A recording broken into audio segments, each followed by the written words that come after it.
Сәлеметсіз ме оқушылар? Математика 2 сынып 69 сабақ Атамұра баспасы. Бүгінгі сабақтың тақырыбы геометриялық фигураларды және сандардың тізбегі деп аталады. Олай болса, каналға тіркелуді ұмытпа, сабағымызды әрі қарай жалғастырамыз. Бірінші тапсырма. Дәптерге геометриялық фигуралардан тұратын төмендегі тізбектер сал. Әр тізбек қандай заңдылық бойынша құрылған? Фигуралар белгілі бір заңдылыққа сәйкес орналасқан. Бұл жерде мысалы бірінші тізбекте көк дөңгелек пен жасыл шаршы кезектесі орналасқан болып тұр. Екінші тапсырма. Қазақтың ой өрнегі тізбегіндегі заңдылықтың бұзылған жерін тап дейді. Яғни мына жерде бізде заңдылық бұзылып тұр, себебі бірінші, екінші, үшінші болып, төртінші, бесінші болып құрастырылған, содан кейін барып заңдылық бұзылады. Енді мына жерден бастап бізде заңдылық бұзылып тұрғанын байқауға болады. Үшінші тапсырма. Сандардың тізбегін құр және жаз. 3-тен 30-ға дейін 3-3-тен қоса отырып, 5-тен 50-ге дейін 5-5-тен қоса отырып тізбек құр дейді. Яғни бірінші біз 3-3-тен қосамыз. 6, 9, 12, 15, 18, 21, 24, 27, 30 болып жалғаса береді. Енді 5-тен 50-ге дейін 5-5-тен қосып отырып, 5, 10, 15, 20, 25, 30, 35, 40, 45, 50 болып жалғасады. Енді әсі 20-дан 2-ге дейін 2-ден азая отырып дейді. Яғни 20-дан бастаймыз. 20-дан 2-ні азайтамыз. 18, 18-ден 2-ні 16. Осылай 2-ден азайта береміз. 14, 12, 10, 8, 6, 4, 2 болады. Одан кейін 40-тан 4-ге дейін 4-4-тен азайта отырып. Яғни 40-тан басталады. 40, 36, 32, 28, 24, 20, 16, 12, 8 және 4 болып аяқтайды. Төртінші тапсырма. Есепте артық өрнекті тап. 18 қосылған 15, 17 қосылған 16, 14 қосылған 18. Яғни бұл жерде артық өрнек 14 қосылған 18. Әрі қарай олар өз ретімен орналасады. 33 қосылған 0, 29 қосылған 4, 33 қосылған 0, 31 азайтылған 1, 30 қосылған 3. Әсінде заңдылықты анықтап тізбекті толықтыр дейді. 300, 200, 400, 300 болып тұр. Мына жердегі белгісіздер табу керек. Яғни бізде бірінші 300-ден 100-ді азайтқан 200 болған, 300-ден 100-ді қосқан 400 болған. Дәл осылай жалғасады. Енді әрі қарай көрейік. Мына жерде қарай 100-ді азайтқан, одан кейін 100-ді қосамыз. Одан кейін яғни бізде 500 болады. 500-ден 100-ді азайтамыз. Бізде 400 болады. 400-ге 100-ді қосамыз. Болады 600, 600-ге 100-ді азайтамыз, бізде болады 500, одан кейін тағы да 600-ден 100-ді қосамыз 700 болады, сөйтіп жалғасын табады. Бесінші тапсырма. Мысалдарды шығар. Әр бағандағы мысалдар қалай құрылған? Заңдылықты сақтап, келесі мысалдарды жаз және шығар.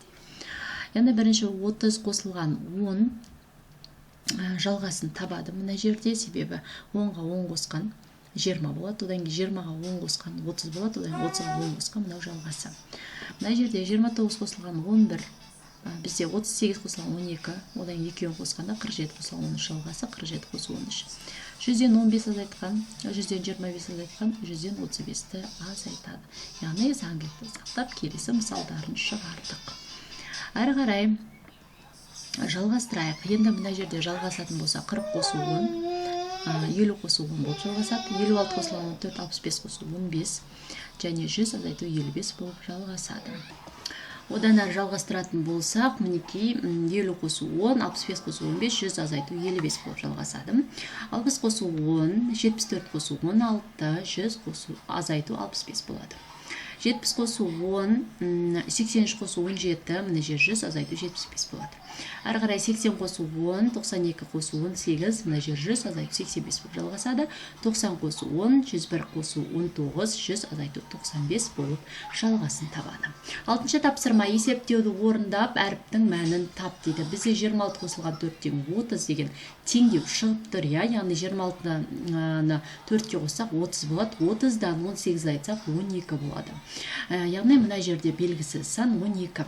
Келесі біз мына жерді табу үшін ең алдымен 23-ке 9-ды қосамыз, 32 болады. 32-ден 13-ті азайтамыз, 19 болады. Яғни бізде мына жерде белгісіз сан 19 болып тұр. Теңдеулерді шеш. 100 азайту x-тен 57. x-тен 100-ден 57-ні азайтамыз. x-тен 42. 100-ден 42-ні азайтамыз. 57 тен 57. Екінші теңдеу. С қосылған 34 тен 98. x-тен 98 азайту 34. x-тен 64. 64 қосылған 34 тен 98. 98 тен 98 болып жазылады. 8-ші тапсырма сурет бойынша есеп құрастыр және оны шығар дейді. Яғни бізде су сабын 500 теңге тұрады екен, сабын 200 теңге тұрады екен, майлық белгісіз, барлығы 900 теңге жұмсалады дейді.